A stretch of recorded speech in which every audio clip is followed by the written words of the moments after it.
Morning, friends. Joe Weaver here, author of Last Call.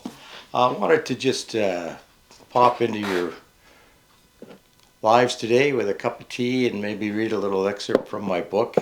I wanted to mention that we're coming up to this Christmas season, which is a great time of celebration for most families. But I also want to remind you that for lots of people, this is a time of great sorrow and sadness, lots of dysfunction and brokenness. So I want to encourage the people that are have an active addict in their lives to think about them over the season, pray for them. Also want to encourage you, of course, to buy my book, Last Call. All the proceeds go to Love Soluble, Manny Daniels Center. It's a book that might enlighten a little bit to people who are involved with addicts and people who are struggling with addiction. I'm going to read just a little bit to you from the book and remind you that you can purchase this on Amazon.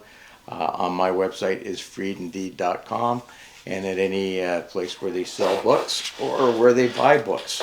I'm going to have a little sip of tea. I'm going to read a part of the book to you that is near the end of the book. Excuse me. Cheers. And it's a part that where the actual narrator of the book is reflecting on things that have happened in his life. So that sets it up a bit. He sees another couple that makes him think a little bit.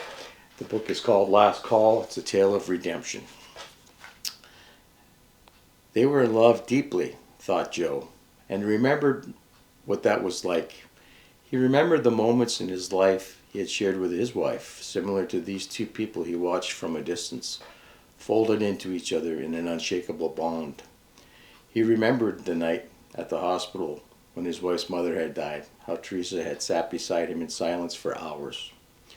There had been no spoken words, but incredible communications as he held her and had been there for her in that moment of complete vulnerability. He remembered and was momentarily filled with sorrow over the decisions he had made which had broken that bond. He remembered the day their oldest had been hit by a car and the state he had been in as they waited for word of her condition. He had been unable to cope, uncertain if there was something he could have done to protect her. He was weeping and losing his hope when suddenly she was there beside him. His strong wife Teresa was holding him close, telling him it would be okay, whispering in her soothing tones in his ear, letting him know that whatever happened, they were a team. Together they would get through. They would survive. And it was true. They had been a team, unstoppable, unbreakable, unable to withstand an onslaught from any outside situation. But addiction does not attack from the outside.